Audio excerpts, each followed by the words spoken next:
we've seen with the Articles of Confederation that there were major problems in the United States in the 1780s. And a sort of a pattern that we are going to see through this process of creating government, but as just part of the American identity, is a series of three C's. That there is going to be conflict, that a compromise will be suggested, and then the people will come to a consensus.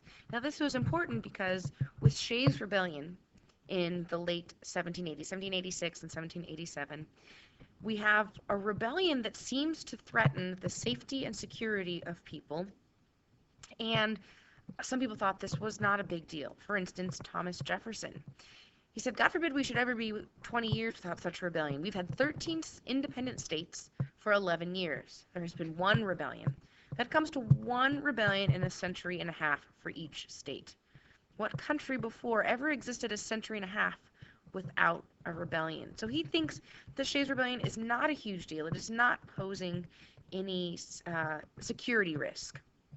Here's the math that he did. Again, 11 years, 13 states. It would take 143 years for each state to have a rebellion.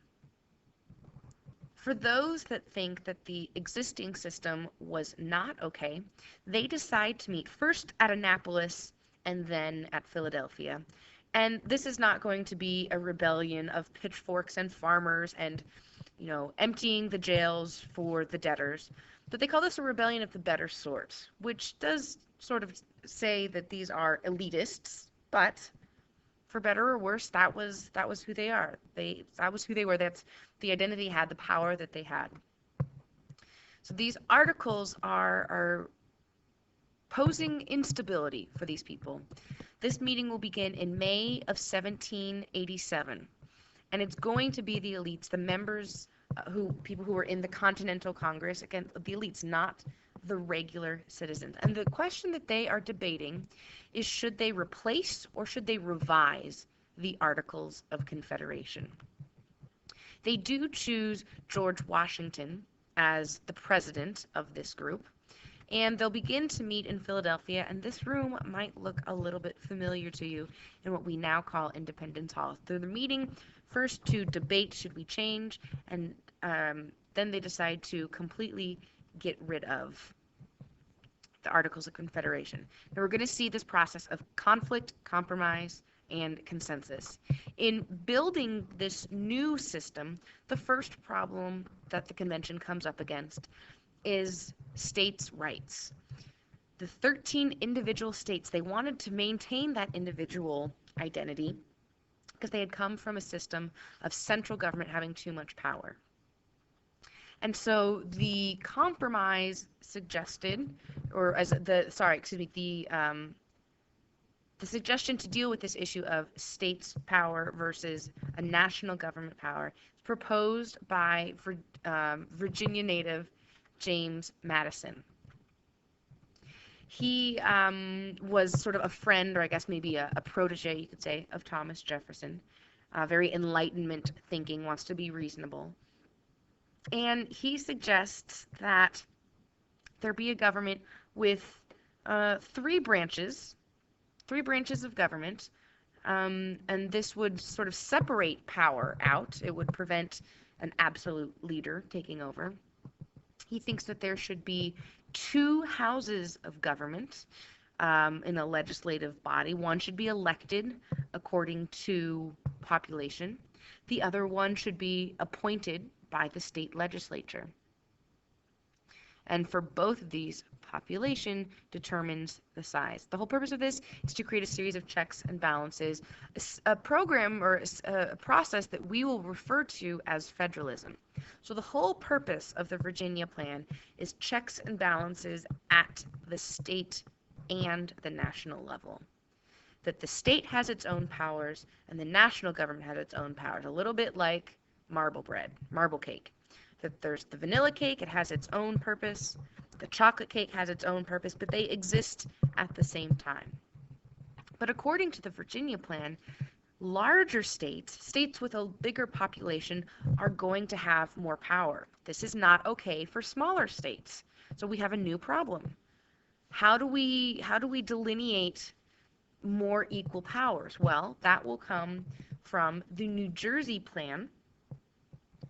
And the New Jersey plan suggests that there be one house in the legislative body with equal representation, that the executive branch have a committee of people making decisions, but they do want there to be the rights of taxation with this national government, and that these national laws will take precedence. They will sort of take importance over state laws. So we have two things being proposed here. We have this conflict. We have possible compromises. The consensus, the solution will come from Roger Sherman of Connecticut, and he'd been one of the 5 men that helped draft the Declaration of Independence. This was really important because the southern states were growing much faster than the northern states. So this issue of small versus large was going to definitely cause problems later on. What Roger Sherman of Connecticut proposes in the Great Compromise is that there be 2 houses. One is equal, so that one is for the New Jersey plan.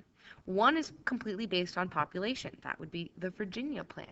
He does say have 3 branches, but he believes one executive and that national laws should take precedence. So this is a wonderful compromise, trying to give in to both sides so that we can reach consensus. But we have another problem. We have the problem of slaves. What's going to happen with all these slaves in terms of taxation and representation? If they are counted for taxation, then they should also be counted for representation. Now, this would mean that the southern states would have far more representatives in Congress, and they would have much more power. But the southern slave owners don't want to have to pay as if each of these slaves would be counted for taxation. The question comes up, are they property or are they people? This issue of property or not is much bigger than the members of this constitutional convention were ready and able to deal with. So they just deal with the issue of taxation and representation, and they come up with the 3/5 compromise. So that says that for the purposes of both taxation and representation, slaves will count for 3/5. And they don't mention slaves. The terminology they use is all other persons. Again, this is the actual language in the Constitution. It shall be determined by adding the whole number of free persons, including those bound to service for a term of years, so indentured servants, it's saying, and excluding Indians not taxed, 3/5 of all other persons, not mentioning slaves. And this is leaving open the possibility at a later date to deal with the slavery issue. But right now, we just need to establish a government. Some will see this as a document that encourages slavery. Others will see it as one that is leaving it open to abolish slavery later on. But we have, again, conflict, compromise, and consensus. Again, at the national level, we are going to have 3 branches, a separation of powers because of what the colonists experienced with King George and absolute power. And this idea of separation of powers came from Montesquieu, 3 branches of government. And so we have the legislative branch, meaning Congress, made up of the 2 bodies. Their job is to make laws.